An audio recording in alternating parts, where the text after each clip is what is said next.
So what's up mga ka-action, mga kakamping, no? Muli naman po tayo nagbabalik sa ating programang The Action Man at sa ating YouTube channel. Mega love shoutout na po sa ating mga viewers Luzon, Visayas at Mindanao all over the world. Welcome naman sa ating panibagong video, panibagong reaction mga ka-action, mga kakamping. So ito ho mga ka-action, may gusto lang po ako na i-share sa inyo, no? Regarding po ito sa dito kay Sinit Kiko Pangilinan. Okay, partida po ito ha. Wala po dito si Sinit Kiko Pangilinan, kumbaga ang kanyan lang kapatid. Pero sino-sino po ang mga nag-endorse na mga local official sa lugar ng Isabela Basilan, na kung saan part po ito ng Mindanao. O ano na mga DDS, ang ilan kasi sa inyo mga nagsasabi na solid daw ang Mindanao sa mga Duterte. Okay?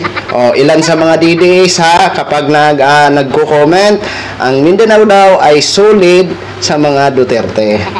Hindi ko po nila lahat ha, ang mga nagsasabi lang na solid daw. O eto, tingnan ho natin kung solid at sino-sino nga ba ang mga nag-endorse ng mga local official. Maganda po ito mga ka-action, mga kakamping, kasi palakas na ho ang ating mga pambato. Excuse me po. Ayan, lagi na lang tuwing may video tayo nagdidighay ako. Siguro tumatangkad pa siguro ako mga ka-action, kaya pagpasensya nyo na. Okay. Ito ho mga ka-action, mga kakampeng. Ayan po ha. Pagbisita po ito ng kapatid ni Senator Kiko Pangilinan sa Isabela Basilan ho mga ka-action. So ito po ang picture. Ayan po ha, ang nakikita nyo. Yan lang po ang picture na ipakita natin. Okay? Kasi yan lang naman ang pagtitipon-tipon nila. Pero basahin ho natin para malaman nyo kung sino-sino po ang mga local official na nag-endorse dito kay nag-endorse o suportado ito si Senator Kiko Pangilinan sa kanyang kandidatura bilang senador. Okay? So basahin po natin ito ha. Taos puso ang ating papasalamat sa ating mga kapatid na katutubo sa Basilan at sa lahat ng dumalo sa Indigenous People Mandatory Representation PRM gathering sa Isabela City. Lubos din ang ating papasalamat kina Basilan Representative Moji Is Hataman, Isabela City Mayor City Jala Hataman, Basilan BM Amin Hataman, ML Party List Second Nominee Teddy Browner Bagilat, NCIP Regional Director Attorney Maribel Ijang, Miss Jasmine Chodoro, Honorable Mary Mi Jalhari ng IPMR, Anak Mindanao National Council, mga tribal leaders, Basilan Unity Party candidates, mga barangay captain at iba pang opisyal, at panauhin na kasama ng aking kapatid na si John Pangilinan sa pagtitipon. So, ito pala ang kapatid niya ang bumisita doon mga ka-action sa Isabela Basilan, si John Pangilinan. Ayan. Mula pa noon tayo'y estudyante sa UP, matagal na nating ipinaglalaban ang karapatan ng ating mga katutubo sa ating pagbabalik sa Senado.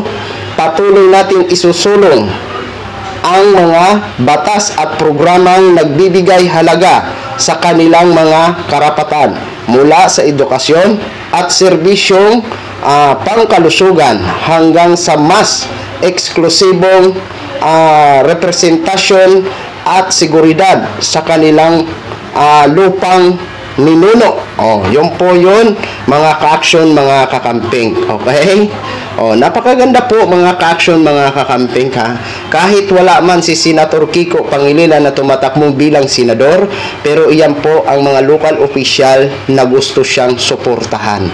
Yan ang pinasalamatan niya sa kanyang Facebook page, na kung saan ang kanyang kapatid lamang ang nandun. So, sa mga ibang mga katulad ho ng proclamation rally, nung unang proclamation rally ng Team Trillanes sa Caloocan, so ang nandun lang ay ang kanyang kapatid ang kumbaga representative niya. At sa mga iba pang mga rally, may nakita din po ako na kapatid niya lang ang nandun bilang representative niya. Maganda po ito mga ka-action, mga kakamping talaga na marami ang nag-i-endorso ng mga local official kasi ulit, sila po ang tinatawag ng makinarya. Sila po ang kumbaga sila po ang mangungumpanya sa kanilang kalugaran para iboto ang ating mga pambato. Oo, yun po yung silang sa ground. Okay? Yan. Kaya napakaganda po ito ng mga estratehiya kasi hindi naman kaya nila ikutin. Kaya nga, kung napapansin nyo po, sa iba na mga pagtitipon, hindi nagkakasama si Senator Kiko Bam Aquino at si Kiko at Bam hindi nagkakasama sa mga ibang mga pagtitipon. Kasi nga po, hindi nila kaya. Kailangan nila maghuro-hiwalay. Diba? So, kita nyo po, sa Masbate, wala din si Sinit Kiko, pero dala pa rin nila ang kanilang grupo. Kumbaga, kung nandun lang si Sinit Kiko lang, sinasabay niya si Bam Aquino. Ngayon, kung si Bam Aquino lang ang nasa isang lugar, sinasabay niya pa rin si Kiko. Kaya iniikot nila buong Pilipinas, di ba?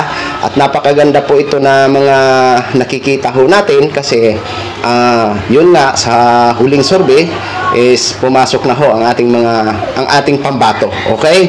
So, kaya tuloy-tuloy lang po ang ating suporta. Wala po talagang imposible na makabalik sila sa Senado kasi napakaganda po ng kanilang track record nung sila po ay naging senador at napakaganda at napakalinaw po ng kanilang mga advokasya ngayon na babalik sila sa Senado.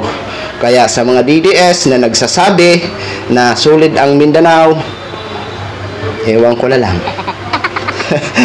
Diba? Nakakatuwa lang ho kayo.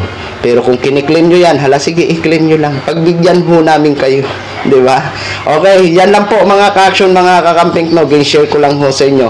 Sa lahat po ng mga nagsuporta dyan sa Isabela Bazelan, dito sa Senator Kiko and Bam, maraming salamat po sa inyo. Okay? So hanggang dito lang muna tayo mga ka-action, mga kakamping. Maraming salamat po sa ating mga viewers, Luzon, Visayas at Mindanao all over the world. Ako po ang inyong lingkod, si The Action Man. Good evening, everyone.